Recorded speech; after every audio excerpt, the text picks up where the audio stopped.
Good morning, good evening, good afternoon. It's another edition of In This Very Ring right here on A2D Radio. I am the best there is, the best there was, and the best there ever will be.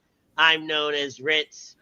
And you know, some shit went down if the man to my left is here. Ladies and gentlemen, it is Mr. Chrome from Lazy Booking and A2D Wednesday night. What's going on, boys? Yeah, lots to talk about. Jeez Louise. And then we also have the mayor of Toasty Town, the one and only Butters. Hi-yo! And the OGP of A2D, Mr. Pete Evans. What is up? I'm being the sous chef for that boy Paul Triple H Levesque because that boy got his apron on. That boy is cooking, boy. That boy is cooking. And you know what's hysterical? When we were on Friday, we were live on Friday nights. We'd come on the air right after a SmackDown and go, well, that just totally ruined everything we planned on talking about. And we come on tonight to record this right after Raw goes off the air. And it's not that it changes everything that we're going to talk about, but it's still like, wait a minute, didn't see that coming. Yep. In reference to Io Sky defeating Rhea Ripley for the Women's World Championship, which I'm sure we'll talk about at some point later on in the show. But what everybody is talking about, the wrestling world is abuzz. For the first time in 23 years, John Cena went heel. Saturday night, after winning the Elimination Chamber, the chamber goes up and Cody comes out. They do the stare down that we had seen earlier between Rhea Ripley, Io Sky, and Bianca Belair. But then as soon as they shake hands, down comes The Rock. We're going right into, will Cody sell his soul to The Rock? And The Rock does, the whole thing was weird, Rock's part at least, like the caressing of the cheek and all that, like, it was weird, but whatever. And then Cody says he doesn't own his soul, the fans do, and he tells The Rock, and I love that this didn't get cut from any replay until they went on Netflix tonight. But Cody told Rock, go fuck yourself. Mm-hmm. And then Cena and Cody embrace, and Cena was terrifying here. Cena has this look of pure anger and rage. He takes one step. Well, I'm sorry. The Rock gives him a signal. He takes one step back and he plants his foot right in the ding-a-ling. Wow. Before that, he gave a head nod first. Did he? He gave a head nod. He gave him the head nod like this is the time. And then Cena proceeded to turn into Peacemaker. And yeah, see, I was at the youth event and I was making these kids watch the whole event. And so they were asking questions and we were talking and they go, why does Cena look pissed? And I looked up and I went, oh my God. And I lost my mind in this youth event. But so I guess Chrome will start because, you know, different format than you've done with us. We don't have really a poll question. We'll start with you. Mm-hmm. How do you feel? How did you feel watching it? How do you feel now 48 hours removed from it? We spent some time this morning talking, but tell me, what's going through the mind of Chrome? Yeah, I mean, I've actually watched this back a lot. I watched it twice today, start to finish. Mm-hmm. The whole event or just a segment? The segment. Okay. I would disagree with the awkwardness of The Rock. That's what makes it. He's almost like the Godfather. And he comes in and he has this overwhelming power because, you know, they acknowledge the fact that in the celebrity world, he is like a made man with any industry that he's in. Mm-hmm. And he really is like, it's a dynamic that they can bring. We've seen the authority figure who tries to control the champion before, but never somebody of the status of Dwayne Johnson. And the fact that he has that notoriety, that legitimacy from being in the industry for so long, it's different than what Triple H was because of what he has done in across the entertainment spectrum, right? But this was beautifully done, in my opinion. I mean, Pete's right. Like, you get like the head nod before he does the slash of the throat, And that's when he does the head nod, and that's when Cena starts to change the face. And then the slash of the throat was, do it now. It was beautifully done. And he went from 3 to 2. Where's the 1 coming? I mean, that's the speculation, right? Is there another person involved? We'll see. But, if anybody watched the scrum after, the media session they did after, Triple H talked about how John Cena came in and he could have very well come in and done this farewell tour, and it would have been the feel-good moment, and they have all the merch in the bright colors. But he wants to leave an impact one more time. And there's no other way to create an impact than to do this. I mean, this is even beyond 17, and we'll discuss whether he should or should not go over, I'm sure, at some point. But just I feel so good about how this was done, and it was the right time to do it. It's not going to affect anything in terms of in the short term, sure. You saw the videos tonight of the kids crying and stuff like that. But I mean, the mass generation. What's that? I said, and some grown men. And grown men, yeah. The actual the long-term effects of this, it's not going to be anything in terms of affecting all of that stuff, right? Right. But in the immediate and the shock. And this was a moment, and I know we'll talk about this too, because we did in the chat.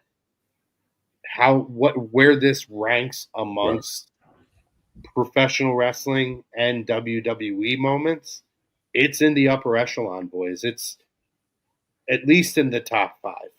Absolutely. And to be able to pull that off is amazing. Well, and that, you brought up the media scrum. I purposely didn't watch the scrum because I knew Triple H would kind of go out of the story when talking about it, because he tends to do that sometimes. I can't remember if it was Triple H or The Rock. It was one of the two. The Rock does it more than Triple H, and he was. Well, I didn't watch. One of the two of them dove into Cena not just wanting to come back and do a farewell tour. He wanted to do something very meaningful. Yeah, I purposely didn't. I did want to see what Cena did, though, so I saw him go in, do the mic drop. I waited for that clip on X because I didn't want them to take me out of it. It was such a good, the adrenaline was going, the excitement was there, going into WrestleMania and all that, that WrestleMania season feeling. So I didn't want that taken away right there from it. But then, Pete, let's go to you, right? We'll just kind of go around the circle here. Thoughts coming out of Saturday? I would say in today's climate, kayfabe is dead, right? But we all can still appreciate that we know that these dudes are portraying characters, maybe could be extensions of themselves, and that's what you're seeing now. I think the awkwardness, like I said, Travis Scott was the worst part, but that's neither here nor there. I think everyone agrees. I don't think we even have to bring him up. If they would have been the minority, I mean, it didn't bother me as much. I get it. He could have did something more, like when that they was about to lash Cody, he could have held Cody, held his arms, or The Rock could have held his arms and then let him lash him or whatever. But to leave Cody with a black eye, whatever. That just had a conversation about. But neither here nor there. I think that anybody who's The Rock, every awkward interaction we've had with The Rock, where we don't know where this is going, right? And he ultimately, once they tie everything in, he knew where this was headed. He knew Cody was going to reject his offer, right? So all that ties it in. And I'll say this, I don't think you get Cena doing this before the break, before the act. You can literally see, it almost felt like they was on a movie set. Because when the head nod, his whole face, it went cold. It went Joker-esque. And if you just pay attention to his mannerisms before, right? His mannerisms before, it was hustle, loyalty, respect John Cena the whole time. But we go back to now in hindsight, we've heard about it. He never wanted it given to him. It was always earned. And you go back to the post scrum Royal Rumble. He says, I felt like he started cashing in his chips, right? Said, I want 17. The one thing I will say, and we'll talk about it, is I don't think that this happens if Roman didn't do what he did. And the reason why I say this is because Roman was the face of the company. They tried to make him the face of the company, and they turned him heel, or they gave him the ball and he ran with it. I think that gave Cena almost confidence to be like, we've heard Cena say this before this, like Roman's doing something I never did. Like, I worked with you, but then that was it. We've heard him on record say that. Where now I felt as if like he had this opportunity now where he knew where he was going to be at this time last year. He said, you know what?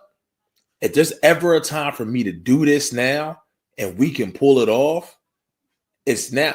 This almost reminds me, it's very going to be better than this, right? Main event mafia type shit. Like, there's no other two dudes on this level from what they've done for the business, in the ring, in the WWE, and what they've done outside of it.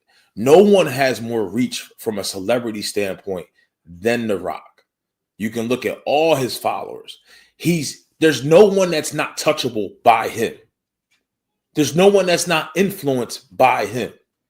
So I don't care who you bring out. There's a viable reason that you could bring that person out. It doesn't have to be Travis Scott. It could be Kendrick Lamar. It could be Bad Bunny. It could be anybody. You know what I mean? Because that's so believable, because Italian, at the end of the day, chances are whoever you bring out, we'll sit here and say Travis Scott is not a bigger star than The Rock. No. So it doesn't matter. He's a pretty big star, though. He is Agreed. He's got a shit ton of followers on social media. But I'm saying overall, if you go from the look to this, we always say this. It's Travis Scott. It's two words.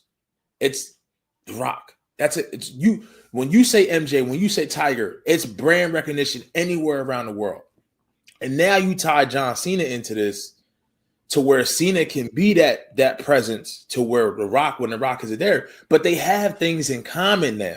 I can't wait for the promos that I'm going to hear if at any point, and I don't think Cena's going to talk in 2 weeks. I think we're going to get like some Jericho type shit where this dude is just he's not going to explain why he did what he did. And that's perfect, because you still have 6 weeks almost to build this and get us to that point. The ritual is going to be there for Cody. Cody's already there. Cody wants to, if that bitch want to defend the title like a good top face should, he would do it this Friday on SmackDown in Philadelphia. He don't want to wait for Mania, but they're going to stall him out and they're going to make him wait. And that's going to be the build about it. That's going to be the beautiful thing about it. I think it was 99.8% perfect. And I'm only nitpicking with the other 0.2%. And the thing I would have had happen is because as it builds, you can kind of feel the tension. You kind of feel, something's going to happen, but you don't know kind of what's going to happen. I would have almost had like Cody and Cena's interaction. Had that happen, have Cena go into the back or out of the ring altogether, and then almost have the hard camera shot from the other side, and then you have Cena just come back to the ring and then do it almost like a shock and a sudden surprise. It still pays off, because now that nod, the throat slash, all that it's gonna live in infamy, right? And then we'll rank it. Not so much. It's hard to rank it right now where it's going to ultimately end up when it's all said and done, because the other things that'll be on that list have had domino effects of other things to happen after. We don't know what the end of the story looks like, right? So overall, they got us all. Like we said, I didn't think this shit was on the table. You would have never thought it was on the table, but we heard something, and Chrome is probably the biggest proponent of this guy. He's no longer with us, God rest his soul. But Bray's Firefly Funhouse match kind of also paved the way for this to happen. Yeah. Well, and I love that you brought up the Roman thing, Pete. I think more so, like, to expand on that just a little bit more, Roman going heel, but then also coming back and being widely accepted as a face again. Like, he was able to come back and everybody cheer for him after being a heel for so long. There's a part of me that, as you were saying, that says, both of those go hand in hand for Cena to be able to do what he did on Saturday. There's another point. You brought up the Royal Rumble media scrum as well. Mm-hmm. Like, as this has transpired and as people have started pulling up different, theories of when did they start really laying the groundwork for this, and one that I personally love is that he said, "I've always done what's best for business." He's never spoken like that before. No, it was such a nod kind of back to that authority, figure type deal that Triple H and Stephanie did, where they would always do what's best for business, yada, yada, yada. So that's one that little nitpicking, Easter egging that I do love. But Butters, coming out of Saturday, what do you think? I mean, I loved it all. Wait for this. I loved it all together. I was actually fell asleep at the start of the men's chamber match. No. I don't know how. I was exhausted from that day. Anyways, I woke up to my phone blowing up, going, "Did you watch Chamber? Did you watch Chamber? Did you watch?" Okay, I went back and watched it, and that's when everything hit me. As like I'm watching it for the first time, shock and awe. I'm like, "Oh my God, it's happening!" I loved every last minute of it. It just, and looking back at it, I can almost tell at Rumble, he sold a soul after that match. I mean, how else are you going to get put automatically into that match without qualifying like everybody else? Just because you're John Cena? You sold your soul, buddy. Yeah, but everybody, I don't think there was a single one of us after Cena said, "I want to be in the Elimination Chamber." I don't think a single one of us were like, we got a problem with that. We're all like, yeah, that makes sense. I know. You've been around for 20 years. Right. You shouldn't have to qualify. But the old Cena would have said, "I don't want it given to me. I want to earn it." Exactly. But none of us. We never caught it. That's the beauty about it. Right over it. Because again, it was John Cena. If he wanted to come out and say that, we all gave him the grace to come out and say that. And then the promos of the other participants in the chamber, they started to speak about. Drew mentioned it. Punk mentioned it. It said, well, 5 of us had to qualify. And then we're not just talking about the go-home show when they did that in the Scotiabank Arena on Friday Night SmackDown. Yeah. They were talking about it for weeks. And on their own socials as well. Right. Like, it was very subliminal. It was very and from what I understand, those guys, like, nobody really knew outside of Trips, Cena. Obviously, Cody had to be in on it. And probably The Rock. Yeah, that's what I was talking about earlier this morning, was that report I was reading as I was getting up today. Triple H took over full production because nobody else in the room knew what was going on. So he mentioned that, and he did mention that in this story, where he basically said, up until the very end, when the bell rang, he let the team know, "I am taking over lead of production from this point on for the rest of the show." Okay. Yeah, I think the term is everybody lay out. I got it from here. Yeah, that's what he said. I think that's how he said it. Yeah. See, at that point, if I was one of those guys, I'd be like, "Oh, something's going on. I gotta watch this." Well, and go back and so like, why do I think the Rock part was awkward? I think it was more so like the audience I was with. Yeah, remember I was watching people who had no idea what was going on, no nothing, and so when I tell you they were ripping this show apart in the most fun way possible. That was the kind of thing that stuck with me. They're all like, "Why is he petting him?" Yeah. Right? But then Cena stays in the ring, and to piggyback on Pete's little nitpick, when Cena stayed in the ring, I was like, all right, something's happening. But again, you go towards the Cody turn. He's going to turn around, blast Cena, the ultimate babyface. We're going to leave Cena battered, bloodied in the ring, something to that effect. Little did we all know it would be the reverse of that. And now, as the days have kind of gone, and it almost felt like the wrestling world took Sunday to just kind of process what happened. And then everybody today started all the conversations and the speculation of where do we go from here? How are we going to go from here? How will this moment be remembered throughout history, and where and when? And I really do think the image of Cena looking at The Rock and The Rock doing the slice across the neck. I think that'll be one of those replayed images for so long, just like the "I'm sorry, I love you" from Shawn Michaels back Or even, in 24. I mean, you can even go to as far back as Triple H giving the thumbs up to Randy Orton and then the thumbs down, and Batista dropping, or the Shield turn, the Shield turn. Yep. My argument. Go ahead, Butters. I mean, I honestly wouldn't mind seeing Cena come out to try to explain himself, only to get interrupted by R-Truth, because there's a man who hasn't processed it yet. I would imagine that I wouldn't be shocked. I think they're going to have an interaction. He's been so crazy on the social media. I can't imagine. I don't know if I want that like right out the gate though. I want that like a few weeks in. I like. I don't remember who said it. I like him coming out and not saying anything right away. Mm-hmm.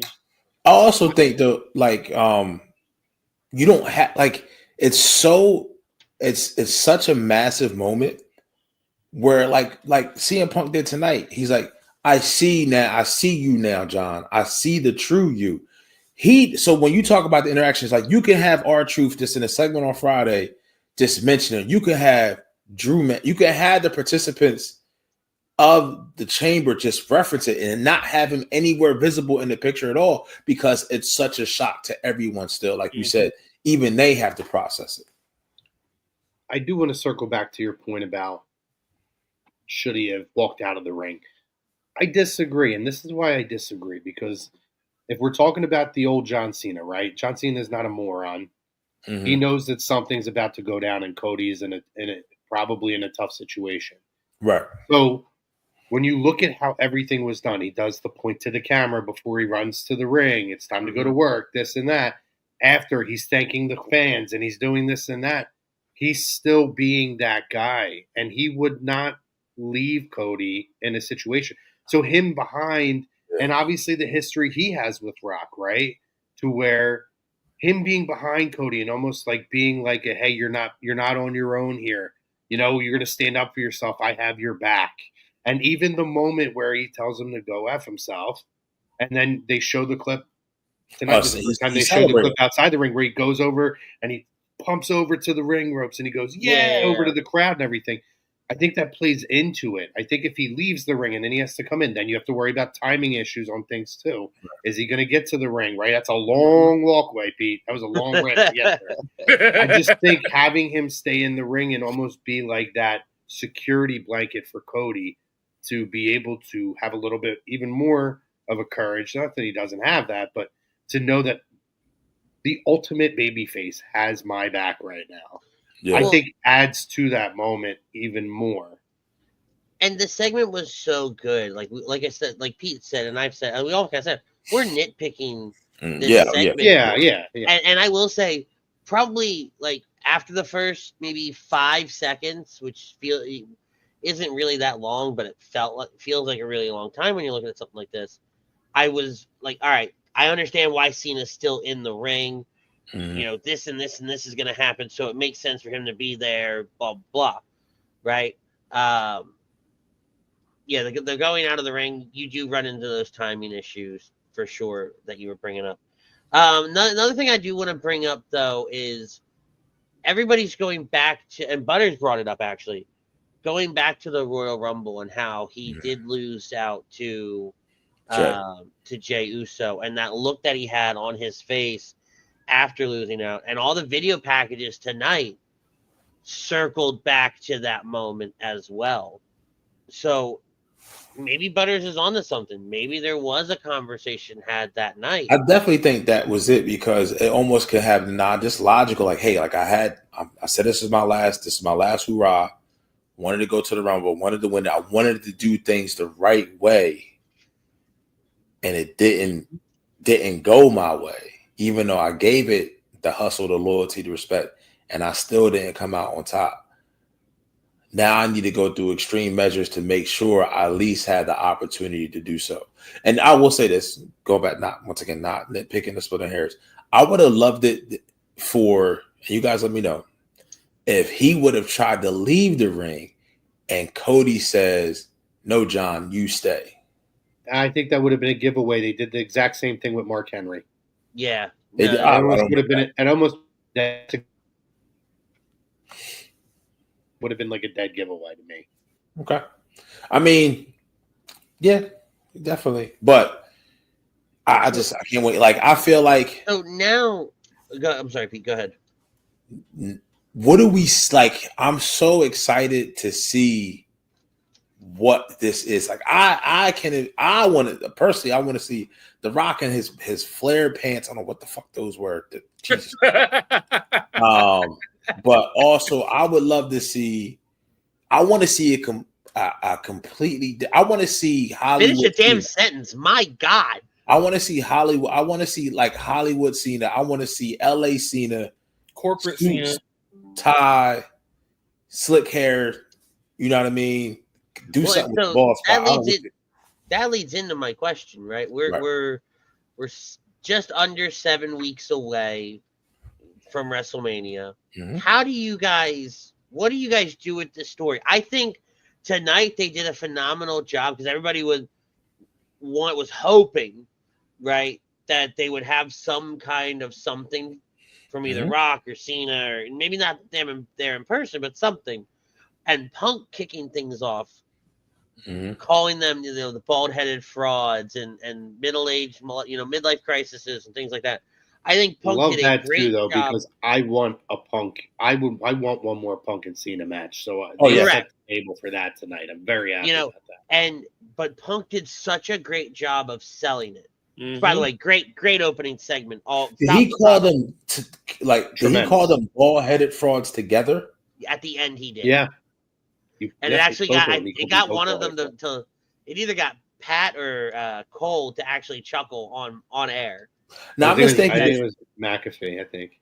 Do we see Cena come back? Lex Luthor, bald head. No. I'll lose it. I'll fucking lose it. I gotta tell you too. I think at best we would get back to the military cut Cena just for to go with whatever. I just don't want to see jorts. Like, you can't do this and still wear jorts. You can't wear any if you shorts. listen to the Van Vliet interview though from a year ago, where he talked about I saw that 2012 today. looked like and what his idea of a heel turn would be, he acknowledged that it shouldn't be the same thing over and over, right? It's not believable. So I imagine we're going to get something different. Yeah. I do want to say too, really quick, we've mentioned the commentating team. One of the things that I thought added to it was Michael Cole cursing on the commentary. Yes. Yeah. Yes. The emotion. You don't have to do this shit. Like, that's a big thing. Like, you hear that sometimes. Like, you hear, like, Shivani say that stuff on AEW every now and then. It's almost kind of like it doesn't have an effect. Or Michael just Cole, McAfee in general. yeah. But, like, if you watch the McAfee show, that's like saying the word "the" on there. True. But, like, but just for the ultimate professional, Michael Cole, the GOAT, who, in my opinion, I rank him over JR. For him to be able to do something like that and feed into the emotion of the moment, I just made it that much more of an iconic moment as well. Did they not know? They did not know. The commentary team did not know. But then also add to that, you hear the headsets go down as they're doing that final shot of Rock, Cena, and Scott. You're hearing the headsets coming off. And then really quickly before it fades out, there's a cut back to the ring, and Cole's in the ring checking on Cody. And there's another picture, and I don't know if it made air or not, but you can see Barrett's in the ring standing over them. Right. So all three of them got in the ring. I didn't see McAfee. But the Triple H, I think, acknowledged that all three of them got in the ring by the end of the show. But real quick, before you continue on, too, to add to that, right, you talked about the headsets coming off. There was a point where you can hear Cole's voice in a distance. I believe that was after the headset yelling at John Cena, "You didn't have to do that, John. You didn't have to do that." And it clearly didn't have the headset on his head. Yeah. So I don't know if he was still sitting there with it in front of him or if he was standing near the table. But it was enough that you could hear it through the headset. And that was the first, I think, that distance, that was the first time that he called him. It's like you sell out, and that's the phrase. Like even in the socials, like even on the YouTube hit when it said John Cena, it says sells out, right? So that's what they're going. Not turn his back, not do this, whatever. He sells out, like he sold his soul, and he sold his soul to the person that he got on the dude for writing the promo in his hand. Another nod I want to give kudos to Lee Fitting and Trips is for the 2.5 hour Raw we had tonight. Everybody knows what happened, but every time they talked about it, they gave you black screen or they gave you stills. They didn't show the action until the third end. Yeah, they build it up. Yeah. So that's the lock. Netflix is going to love that because you lock people in. You can hear the audio, but you don't know what's going on. You had to stick around for that third hour, going to that top of that third hour to watch what actually happened. Well, it was like a kickback to the old days too, right? You remember like back in the 90s, like the early 90s, mid 90s, late 90s. It even went into the early 2000s. They would show the still pictures Yep. of the event, and you would hear the commentary, but they would never show you, and they would never show the pin, but you would hear the pin. Yep. And it was kind of almost a throwback of that. It's a tease of you need to watch this for yourself. Correct. Because they were trying to get the replay buys. And but then they kept doing the reactions of the streamers, people in the crowd, so that you're getting the raw emotion of what happened. And you're not seeing it. I love that they've started doing that too, more with the streamers and different things like that. And because there are streamers where like I recognized 4 or 5 of them on there, and that not only helps them, but it also shows how much of a nobody expected this to happen type deal. It was very a la the CM Punk return. No one expected Punk to come back. Yep. Right. And it's if you watch, there's the one girl. I forget. I think her name is Weezus or something like that. She's watching it in a Buffalo Wild Wings with people, and when Cody says "Go fuck yourself" to Rock, everybody's all all happy. Cena gives them the hug. Everybody's all still happy. They don't even catch the face notion until Cena steps back and plants one, because she says on her thing, "Oh, he's staring down the Rock like he's going to get the Rock," and da-da-da-da-da-da, right? And then Cena steps back, plants, and kicks Cody square in the nads, and then they all lose their mind in that Buffalo Wild Wings. Yeah. So some of those things even help tell that story more. So we're talking about story in 6 weeks. What does the next 6 weeks look like build-wise for this? Cody has the title, but he's chasing, man. He's chasing get back. Like he wants to get his hands on. He wants to get his hands on either the Rock or Cena at some. And then it's just going to be a bad man. Is it going to be Is this going to be potentially Rock one night, Cena the other? No. I don't think that. And the Rock doesn't even need to get physical right now. I get that, but I mean, you know what? I don't normally do this. Uh-oh. I actually sort of kind of agree with him a little bit, and that hurt a lot to say. Because at that point, to me, I don't need that, because of that. If you needed that, if we get Rock Cody, then Cena Cody, why didn't The Rock just make himself the guy? Real quick, remind me, when was Bad Blood? Was that the pay-per-view that Rock came out? Yeah, October, Atlanta. Okay. Yeah. So just to give you guys a perspective on how long this has been in place. Oh, yeah. I know in the scrum, The Rock basically alluded that this program has been in place since Bad Blood, because they referenced that everybody thought, well, and they did, right? How many times you hear, well, it's like pointless now. There was nothing, it wasn't Roman, it wasn't this and that. So what was the point of this? And he said, I always tell people, patience, I'm a long game guy. There is a method to the madness. And so I know it just popped in my head. I want to make sure I get it out, that when we talked about how long has this been in place for, it's been at least since October. And then I think we all heard the story like this has been Cena got the ball rolling. and then it just kind of fell into place with The Rock and Trips. And remember, at Bad Blood, how smart are they, real quick, too, Pete? Because right, this has been in place since October at least, and I don't remember if it was August or September or whenever when they talked about Cena's final run coming up. That was July, wasn't July, it? right? It's Money in the Bank. Yeah, that was July. Okay, so we're saying it's at least October, right?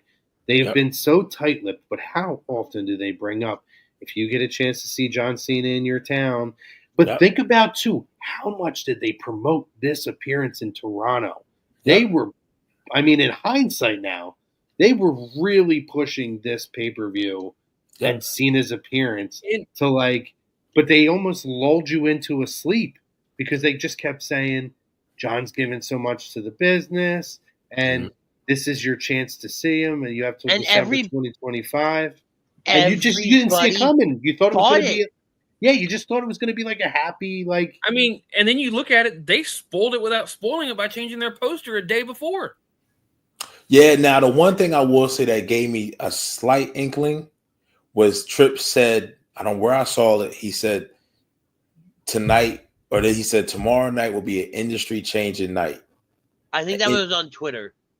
Like he said, it was an industry changing moment. I know I heard it, I know I saw it somewhere, and I was like, the only way you could really do that is somebody has to do something that is not customary. And that's either Cody turning heel or that's Cena turning, or whoever the EC winner is turning heel. They put the three of them on that poster. It pissed everybody off, but then we see why they did it.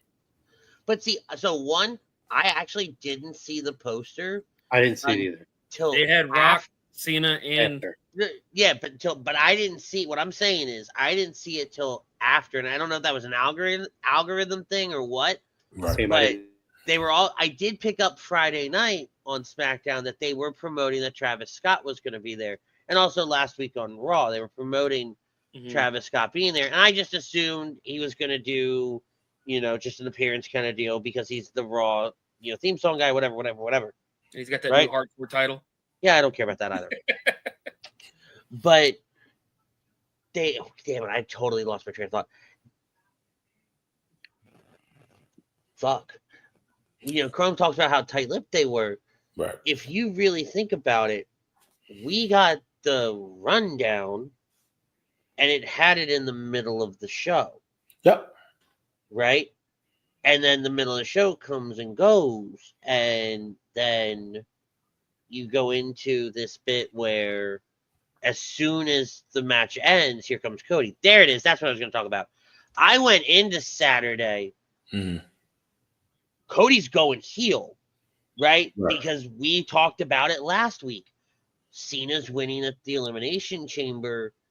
Don't really know if you can do babyface. One of them has to be a heel. They're giving Cody the out to be the heel here. And we just put those pieces together. None of us assumed that John would be the heel because, again, to Chrome's point, WWE said you don't want to miss his farewell tour. It's going to be the last time you're ever going to see Cena. Don't miss him if he comes to your town. Blah, blah, blah, blah, blah, blah, blah, blah, blah. Right? And we all just assumed, we're going to get a nice, happy-go-lucky bounty bowl of Fruity Pebbles. No, now we have Cocoa Pebbles. I think what they did is they just preyed upon everyone's naivety. Everyone was naive. Everybody was numb to the thought that this dude is going to be the 5-knuckle shuffle dude, hustle, loyalty, respect. My last time is now. All that you never thought that this dude would do what he did. Almost everybody thought it was too late to turn him heel. I don't even think that. I think it was more so just he's the one person where, everything they were saying about him and everything, it wasn't like they were trying to blow smoke. It was really acknowledge him. It was like, yeah, absolutely. You're right. Sure. Cool. We'll agree to that. Yeah. And that was it. We moved on with our lives because we knew he wasn't going to be around week to week. We knew there were going to be gaps in between. So okay, sure, whatever. Standard, insert dream matches here, move on, say bye in December. Yeah, we're talking about his retirement tour, right? And I'm thinking we've said in the chat, I'd love to get another Punk match. I'd love another Orton match. Like, just give us like the John Cena greatest hits. Throw a couple guys because I feel like he's put over guys for the last like 6 years, right? So it was like I don't need him to go out there and have new matches or put anybody over. Unless maybe like we thought maybe he gets Gunther at WrestleMania. Like that came up at one point. That's what we thought. He was like, it would be him taking a strap off of Gunther. Never would have thought like this. And then, like you said, now going into it, right, Chrome, we all thought, okay, give me the Punk, give me the Orton, give me these, like you said, greatest hits. Now you still get that shit, but now you get it with a whole different twist. It's a way you've never seen it before. Because those guys are all faces right now, including Randy Orton.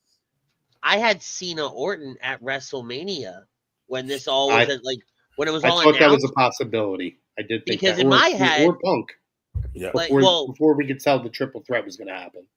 But also before Punk was around, like when they announced the retirement tour, in my head, the greatest matches that feud that Cena had was him versus Randy. You can also do him versus Edge, but Edge is in with the company, right? And that was also at the time why I never thought Cena at Punk either, because Punk wasn't with anybody. Yeah. Well, in my head, I thought if you do Punk, that is a way to give Punk a main event match. You could close one of the nights with that. Oh, yeah. If you did that, and you could have, that one last epic battle on the biggest stage between Cena and Punk that you never actually got at WrestleMania. And that was why I was like, you can kind of kill two birds with one stone and give Punk his main event match. Not a title match, but like you're the featured main event closeout match of one of the nights of WrestleMania. I think you get that at night. You get Cena. So this kind of leads us in. You kind of talked about it earlier, Chrome. Does he go over for 17? Absolutely fucking yes. I would. You would not. Now. I would. Of course. Oh, you would.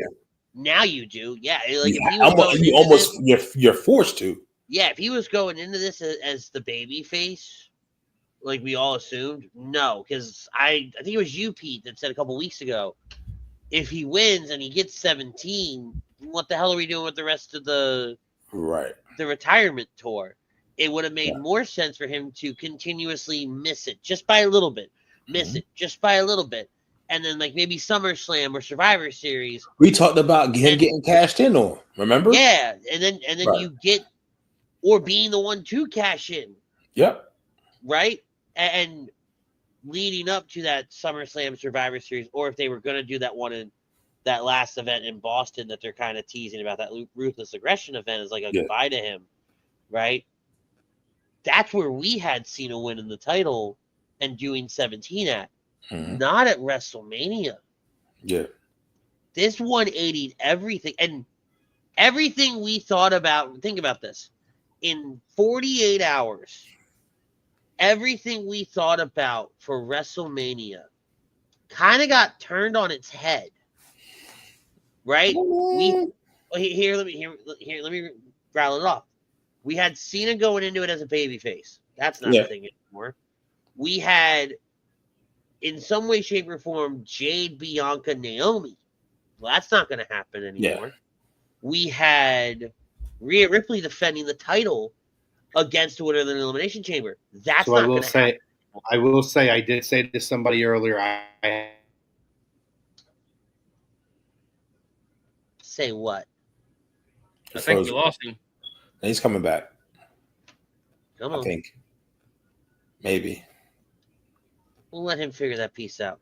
No, but Crow, you totally froze out. You're back now, though. Sorry. Can you guys hear me now? Yes. Yes. Okay. All right. No, I was saying, I actually said to somebody earlier, I had a gut feeling that Io was going to win this match tonight. To piggyback off of that, it was very rare that after the women's EC match was over, I could understand Rhea coming out. But then Io coming out too, I'm like, they usually don't hype up a match like this if they don't feel like something. And ultimately, I think it's going to end up being a three-way match. That's what I think is going to happen. And I think we do end up there as well. Yeah, it's going to be. It's actually it is what it's going to be. Yeah, when they set up though, when they had Rhea come out and then Io came out, I saw no issue with it because we knew that the women's championship match was happening tonight. Like, we knew all those things.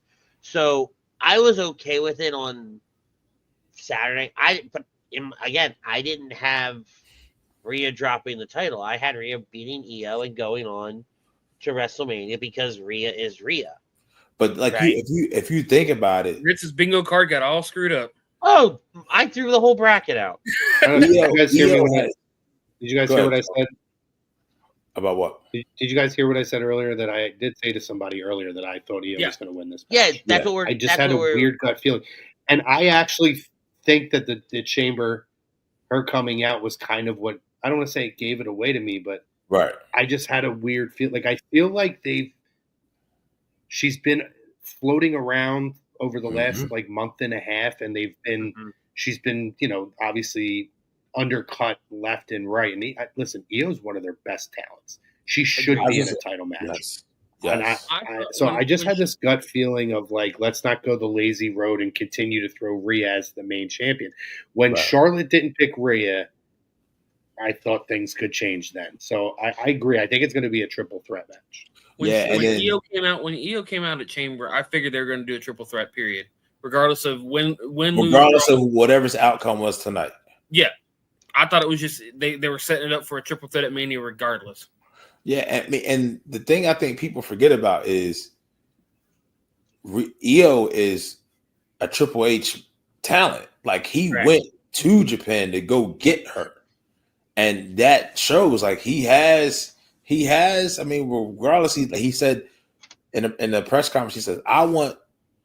Somebody asked some questions about the penciled in main events for night 1 and night 2. He's like, "Hey, nothing's penciled in. Like, it's what I want the talent to feel like it's undeniable. You forced me to put you in that spot. Whatever story is the most compelling, whatever story is the most interesting." So it's like a very well-respected, competitive vibe in the locker room with the talent. And man, like, listen, we've said this before. Like, the women's division in WWE right now is ridiculous, top to bottom. Like, they don't have enough time for everybody that deserves it. You know what I mean? So, I'm very curious to see. I mean, I feel bad for Orton. I kind of feel bad for Jade. Second time Orton made a return and got overshadowed by something else. Like, well, so I think this is. I think it's almost slightly different, though, because here we are, again, 48 hours later, and we're actively talking about all three. At least I have been in my different chats. I've been talking about all three and where does it go from here and stuff like that. Whereas when you go back to Orton's return at Survivor Series and then Punk coming back out, we all only talked about Punk and what does that mean for the landscape of the WWE and everything like that. And we knew Orton would just kind of falling back into the shuffle. Right. Whereas now what they've done and positioned themselves so well with Kevin Owens over on SmackDown is he is kind of that most interesting SmackDown story outside of the championship. So now you're getting that comeuppance between him and Randy, and with Randy being the face in this, which in my opinion, while yes, Randy's a great heel, as Randy has gotten older and kind of hit that transcended level of talent, his babyface roles are so much better now. Yeah. Right. And then when you look at Jade, all night tonight, that was all we kind of wanted. We kind of wanted, at least that was what you felt like. You felt like, all right, Jade's going to show up. Or Bianca's going to say something that's going to feed into this Jade thing. You know, especially when they shared Bianca's pod footage earlier today. Mm-hmm. Right? I felt like now, because nothing happened, you could have waited with that till closer to SmackDown. Mm-hmm. Right? To share that. And I listened to it 4 or 5 times just to see if she gave any hints. Gave any hints at all. And her brushing it off, though, tonight might have been a hint in the long run. There was another. Michael Cole came out and said she wasn't going to say anything until Friday night when she was able to talk. Yeah, to both of them and hash this out. So she's just going to be, Bianca on Raw and then go to SmackDown and figure out what the hell's going on. The little nuances, right? Bianca and Naomi wearing all white, Jade coming out wearing all black. Yeah. You feel what I'm saying? Like, it's the little stuff like that this kind of ties it in. And people right now, well, Jade turned heel. I'm like, what makes you think I'm talking to people like, what makes you think she turned heel? Mm-hmm. How did she turn heel if it was Naomi and possibly Bianca, or Naomi? And what I would love to happen is Naomi and Lash Legend and Takara Jackson, the girls from Metaphor, who officially have been called up but haven't been on a roster like that, to have that happen to where she got jealous and putting that, you know what I mean? So, well, and if you go back and you watch Jade's return, the place goes bananas. Yep. Right? And then when Jade beat the brakes off that bitch from pillar to post to link, from pod to pod, they were going nuts for it. Yeah. And then I did love the spot with the door. It looked brutal. I know it probably really wasn't all that brutal, but it looked a lot more brutal than it really was. I did like catching the fact that, she told Liv, it's like, I know you didn't do it. Yeah. Go ahead, Chrome. Quick thing here. You think WWE is not smart? They're going to sell a whole lot of cards now because they're releasing a 1-of-1 autographed card with all three of them. You know, people are going to be going insane buying all three of who? Left and right. Travis Scott, John it's Cena, the picture of Cena holding the belt up. Okay. Up by the rope with Travis Scott and Rock flanking them, and all three of them are signing the card. Jesus. Yeah, I saw that on X this morning. So it's a great tactic, and this is what I love about the Triple H WWE versus the Vince WWE. We have not been able to come on the air and with 100% certainty lay out how 3 weeks, screw 6 weeks, 3 weeks are going to go. Right. We may get close, and every so often we're right here and there, but more times than not, they've really kept us guessing and kept us kind of on our toes about what they're going to do week to week. And it's been so well kept, like, close to the chest, that the big surprises, the shocking moments, they really do come out of left field. I mean, hell, tonight was a perfect example with Io winning, right? We all just kind of went, what? Yep. But I think it's a difference in formula, right? Like, listen, we talked about it for years. Vince's formula was so methodical that you could read right through it. And it was kind of the same thing over. We got guys having programs for 9 months and having 15 matches on television. It was like the worst thing ever. And 45 off air.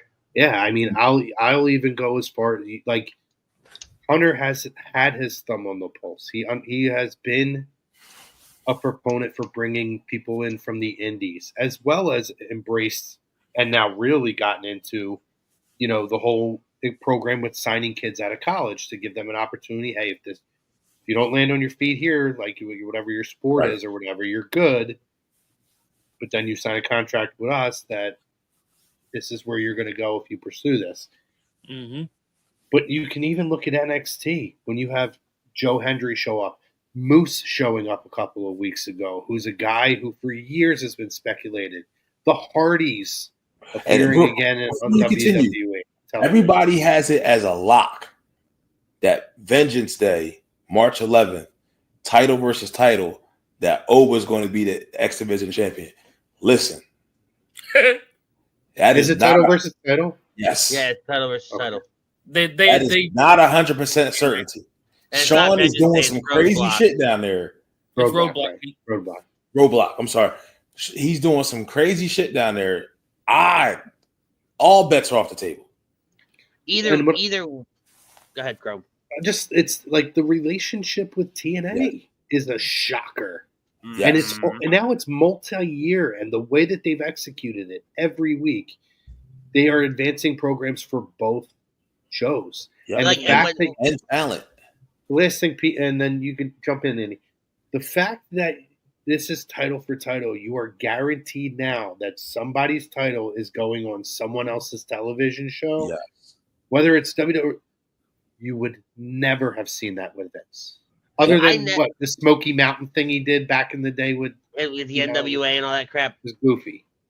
I never in my wildest dreams would I have said WWE would have a partnership with anybody else, let alone something that is actively showcased week in and week out, as much as this is, to where like every single week there's a TNA star, if not two or three, on WWE programming, and there's a WWE star on TNA programming.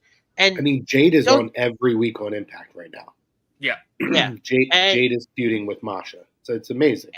And don't get me wrong, in the beginning it was like, all right, we're getting Joe Hendry, but you guys are getting like, I don't even know what an equivalent of it. I think Sol Ruka. Yeah, Sol Ruka. Yeah, Corey J. You had Oro Mensah. But not like a top tier talent. You're getting a top tier NXT talent, yeah. Yeah, you're getting like a tier 3. I don't want to say they're jobbers by no stretch, but you're getting like a tier 3 talent. We're getting like a top 1 talent. I mean, I will say Sol Ruka probably has the best looking finisher in all of WWE right now. Yeah. Yep. Well, now you have Wesley on that show, like who's been one of the pinnacles of NXT for the last 3 years, and the tie into with the Rascals. So, like, I can Stand and Deliver is going to be fucking crazy. Stand and Deliver is going to be ridiculous. Mm-hmm. Oh yeah, and what an opportunity for those people in TNA, because people are going to participate. To have an opportunity to be part of a WrestleMania weekend, like it's been such a win-win. And again, this goes back to Hunter's WWE being willing to, people we talk about, we're Eagles fans, right? Yep. Howie Roseman this season, coming into this season, shocking you by going and getting running backs and prioritizing a linebacker, and you saw kind of how that team flourished. Corners early in the draft. Yeah, same thing here where they're prioritizing the long-term goal of the business. The relationship works. And now look, Jordan Grace is one of their own talent now. Yep. Side note, since you brought it up, I meant to ask. I'm reading that they may be getting rid of Darius Slay. Is that accurate? It was not maybe. He was released today, but he may be. Okay. Well, he will be released June 1st. Yeah. Okay. I haven't had enough time to actually go look at a true Philly source. Yeah. So I figured I would at least add, like, accredited Philly source, I should say. Right. But like Chrome is saying, like, who would have thought in 2003 or 1998 when DX was invading Monday Night Nitro that two of that group will now be running the WWE into an era of. And not only that, when you're called to click for a reason. It means you don't fuck with outside people. Mm-hmm. And to now be in such a collaborative effort. I haven't watched the LFG show yet that comes on Sundays. I've heard decent things about it so far. I like it. I watched the first 2 episodes. So I like it. Even that, like, it's just the whole vibe. It's like, it's a place that you will want to be around. It's a place that you will want to be associated with now.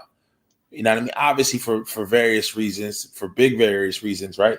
But it's the collaborative effort where to now WWE, and even Tripp said it. He's like, listen, like, I'm not contending with any other sports entertainment or any other pro wrestling company. That's not a knock to what they do, but truthfully to be said and respectfully to be said, in our eyes, we want to compete with everything else. We want to compete with movies. We want to compete with TV shows. We want to compete with football, basketball. He said maybe not football, but every other sport is on the table.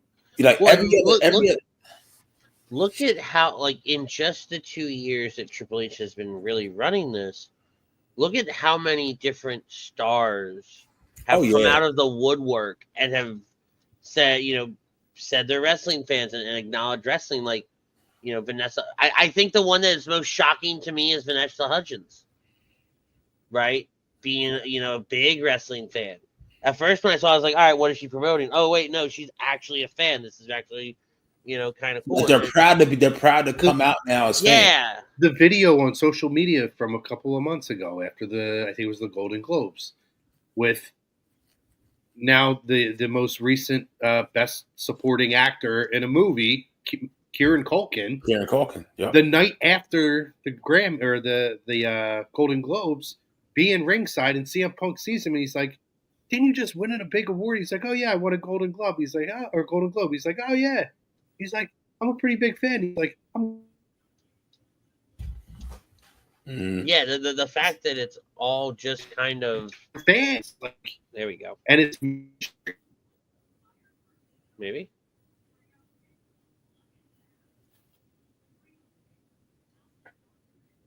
You there with us still?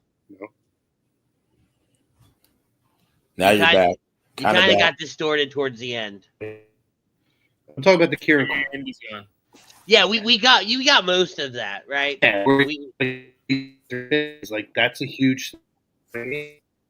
You know, but Pete, I think you said it best. They're proud to come out and say that they're wrestling fans, and they're not afraid to be on air. They're not afraid to be seen. They're more vocal about it, and I love it. And it's really recharged the world of professional wrestling. It's recharged WWE, and the stuff like they did Saturday.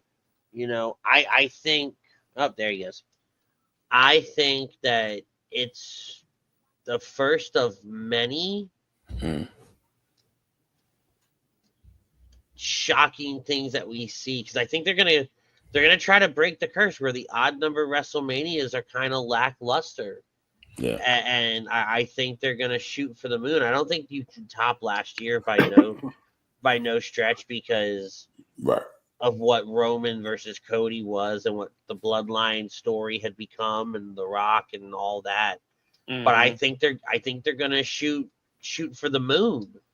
And I think this one, the consistency level when it comes out for the big shows, they have to mean something. I will also say this, and this is not going to make Andy happy at all, but I think having the WWE having the success it has, and Chrome, you may agree with me on this, is better for AEW too, because it's forced them to say like, hey, all right, we can't do this shit. And what we've seen for the last 6-7 weeks with AEW is they went back to smaller venues, more lively crowds. They're still awful. They're still screwing up. Some of the shit is a lot better. I will say. I'll give you it's better. Yes, but we would get on a soapbox and it would be a whole nother hour conversation. But is it, for lack of a better phrase, too little, too late? No, because I think they truly WWE forced them to stay in their lane to a certain point, and now they kind of have to navigate that and figure it out. And I mean, they still got Timeless. I mean, I love all the women in WWE. Nobody's doing what Timeless Toni Storm is doing. No, she's been that's probably their best story right now. Listen, there are elements of, and I'm going to hop off, boys, because I got to get up early. But I'm going to end with this, and this is part of that conversation you're having. What this proved, and I would like to see AEW succeed. I think the storylines have not been good again. The fact that we haven't seen the title in however many months it's ridiculous, because that story hasn't even advanced at all.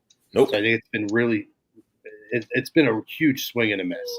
And there are certain things they had in place, like Cole MJF was just a circumstance where both guys got hurt at the wrong time, because that was going to be a big money program.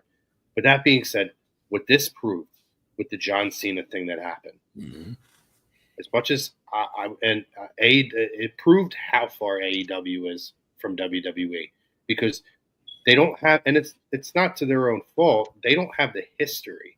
Yep. So they can't have a moment like this.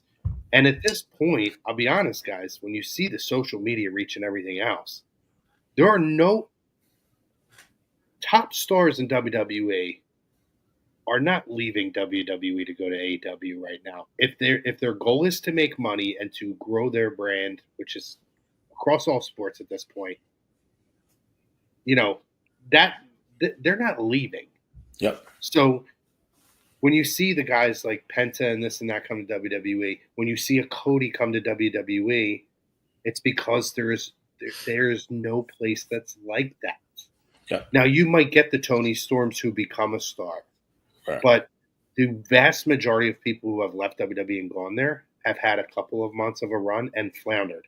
Or any other couple. Look at Deonna Purrazzo. Yeah. Like, what is she doing now? And she was such a huge free agent. So again, I look at it, just shows the distance between these two companies. Look at Okada. Like, listen, look at Okada. It's been awful. I don't even want to get into it because I'll be on all night too.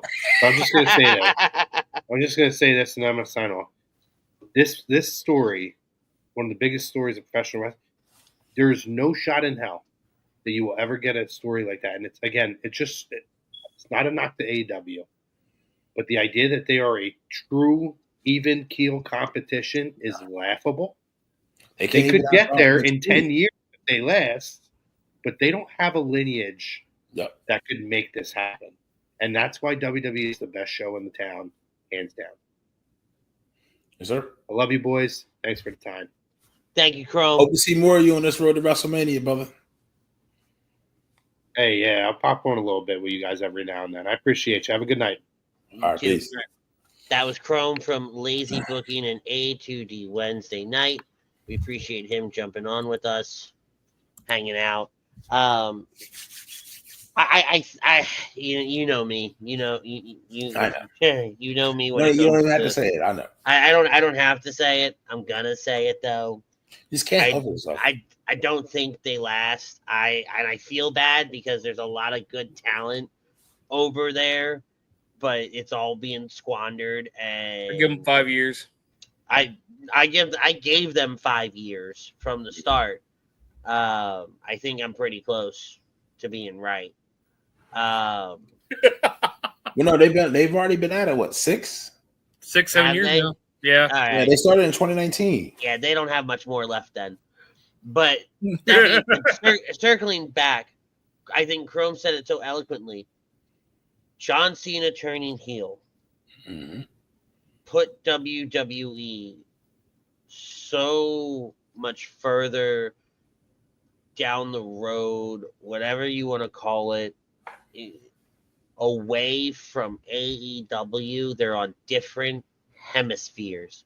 They may be in different galaxies. Yeah, it's different unit. It's the multiverse because literally there's no two bigger names, more recognizable names that are tied to WWE outside of The Rock and John Cena. They have reached beyond the ring. So now that you have those two guys tied together, it throws you right back in there, right? So yeah, it's not even in, like I said, it's not even the same multiverse, whatever. But before we get out of here, right? I know we're a little over, which is fine. Screw it. It's hard to stat this where moments in all-time wrestling. So I'll phrase the question like this. Okay. Where does this rank as not a point before or a point after? Not a point before or a point after. Where does this rank for you as top shocking singular moments in the wrestling business? What do you mean not a point before, not a point after? You don't know what, not the lead up to it, and not what happens after. Regardless of what happened before, regardless of what happened after.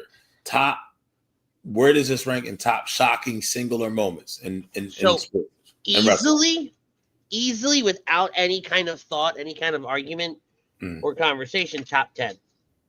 Okay. If you start really sitting down and thinking about it, and it's different for, like, my answers would be different for me, than your answers would be, because you watched other things in real time that I did not.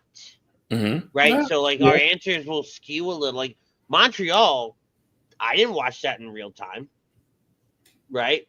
But it would be on that list, right? You know. But I have some armchair quarterbacking with that. So based on the not knowing the before and not knowing the after, it's an argument to be in top 5. It's a knockdown, drag out debate for top 3, only because taking it at what it's worth.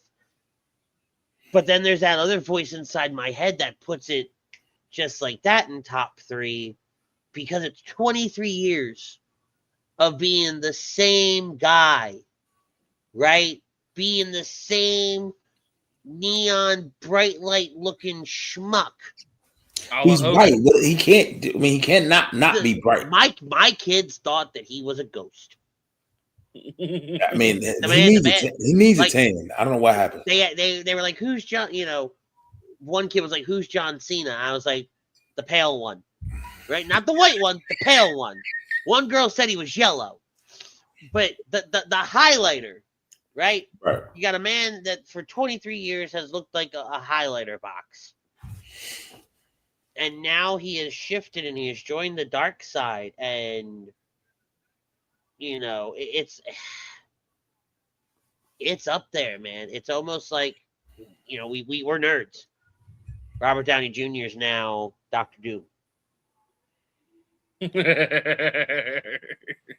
Right? That's a very, very good analogy. Sometimes, you know, what's the quote from The Dark Knight? Sometimes you may not be the hero, but hold on. You may not be the hero. I think the Anakin meme that we saw with Obi-Wan, I think that was pretty relevant. You either die a hero or you live long enough to see yourself become the villain. Yeah.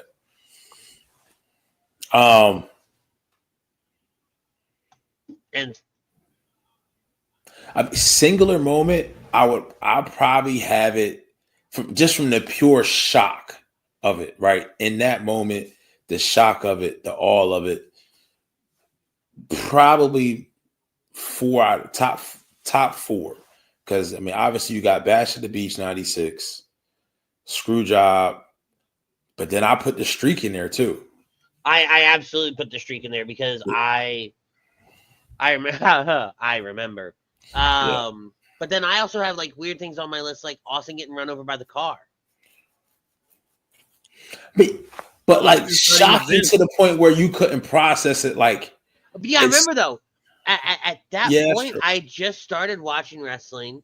Yeah, you never seen somebody get run over the car before. I'm maybe 10 years old. Right. Right. If we're taking out things like Owen and Eddie, you know, I will say Eddie winning the title. That's big. That's probably underrated. That's probably towards the top half, the second half of the top 10. The bottom half of the bottom half of the top 10. But I would this is probably in the top 5. Easily. In my top 5 easily. Yeah. But all I know is, and it's kind of exciting for us, right? Because we're in a weird spot where we do have so much time between now and WrestleMania, which is crazy. And as we sit down to do these shows, it's very much like, all right, the hell are we actually talking about that we haven't, you know, that we didn't spend last week talking about? And the last 48 hours, and they did such a good job with it. They said, you thought you knew what we were going to do. Hold my beer while we change it. Yep. And we all know, just to talk about what we saw tonight, obviously, Io goes over. But we all know next week at Madison Square Garden, that's still Cage. That's going to be a non-finish. You're going to hear arguably what I feel like is the best intro music WWE has ever created, and that's Roman's new theme, because the build-up is just fucking ridiculous. And then you think Roman's going to get involved in the cage match? They have to get to the triple threat somehow. Yeah. And it's Madison Square Garden. You're not just going to get, I mean, you can give them just a traditional cage match, but the fact that they got physical tonight, it's a cage match next week. Yeah, maybe. I think something going down. Maybe. It's Madison Square Garden. No, and don't get me wrong. Well, first of all, don't say it's Madison Square Garden, because they just started doing the Garden again, and the last couple Garden shows haven't been all that impressive. But this is Triple H we're talking about here. I don't give a fuck. Jesus. But I will say, if you are going to do it, you have to almost do it now. Yep. Because you have so much momentum. They could be in fucking Des Moines, Iowa next week. But you have so much momentum coming off of not just Cena in the Elimination Chamber, but the Punk Rollins interaction at the Elimination Chamber. The man Seth telling Punk to die. Yep. And then the brawl that lasted, I was half expecting when Rollins got on his bus and the way they shot that, for Punk to be in the bus and throw him out the window of the bus over the security guards. That was what I was expecting, the way that they shot that, and made it a point to tell him to get on his bus. Yeah. But I mean, I definitely think that's where it's headed. Yeah, man. I don't know. Like, yeah, 40 was tough to top just because all the emotion that went into it. But and what you said, I will say this, just had this thought. What we said 3 weeks ago when we talked about Cena, SummerSlam, cash in, yeah, it looks different. But we talked about Punk. You mentioned tonight, Punk versus Cena. Yep. If Punk wins Money in the Bank, which he's done before. Real quick, Peter, you going Friday? I've been looking. If tickets are super high for one. Okay. But I just don't know if Cena's not going to be there. Right. So, I mean, outside of that, I've seen Cody. Who cares if Cena's there? Go. It's on the road to WrestleMania. It is. It's a 3-hour show. I will say this. Unless they've done something drastically different from last year, I would much rather go to a PLE where it's nonstop action. It's fair. TV is a different vibe. And if you're not in the right spot, like hard camera side, I'm telling you right now, like I haven't looked today. I was looking last night. Hard camera side, second, not floor, but the next level up, tickets is like average $280 a pop. I'm spoiled. Yeah, you get the tickets through the dealership, fucker. And I don't even know if those boxes. I gotta see. Now you got me thinking like, what business can I reach out on to see? But with that, boys, I love this. I love that we had Chrome on. Big shout out to him. Special thanks to him as well for jumping on with us.